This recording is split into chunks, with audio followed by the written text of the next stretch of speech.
In times of change, the learners will inherit the earth, while the learned find themselves beautifully equipped to deal with a world that no longer exists.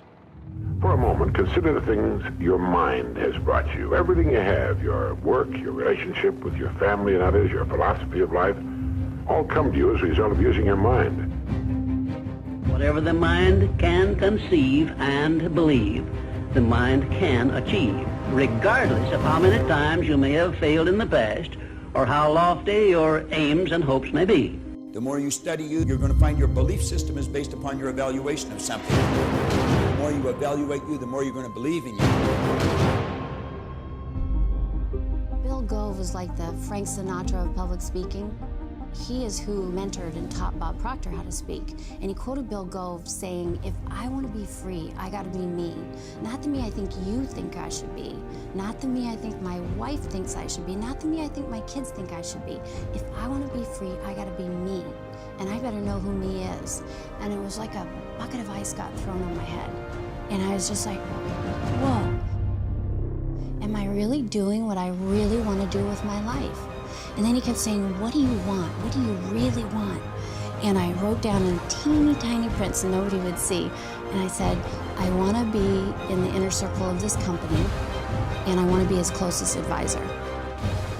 What we've got to learn to do as individuals is adapt to the change that's taking place. See, change is inevitable. It's never going to stop. And we're picking up speed. Thinking is when you take a power that's flowing into your consciousness, that flows to and through you, and you originate thoughts. And you put the thoughts together and you create an idea. And if you can create an idea, if you can see something in your mind, you can hold it in your hand. And I don't care whether you're 80 or 18. It makes no difference.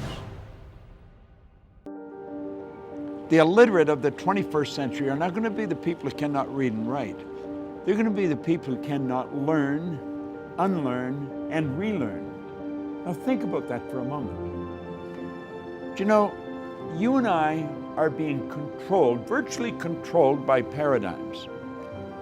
I see a paradigm as being a mental program that has almost exclusive control over our habitual behavior. And I want you to think of this. Almost all of our behavior is habitual.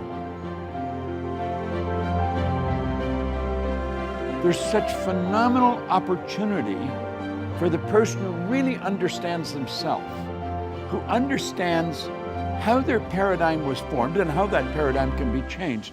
And without that knowledge, the opportunity is just going to go right past them. A friend invited me to a leadership seminar, and I didn't even ask anything about it. I didn't know the details. It was in Vancouver, Washington. I said, sure, I'll go.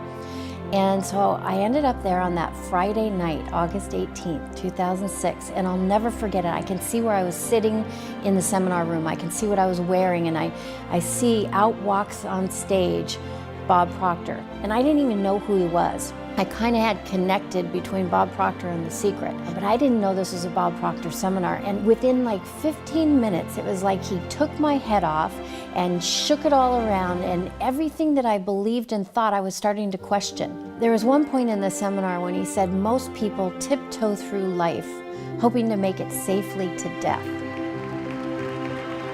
I believe if we're really going to enjoy the change that's taking place in the world that we're a part of, we're going to have to start to understand what makes us tick. We're going to have to understand how the paradigm was formed, how the paradigm can be changed, and how it's literally controlling our life. When we do understand that, then we're in control of ourselves. We're living the way we really want to live. We've knocked down all the walls. There's no limitations. Sky is actually the limit.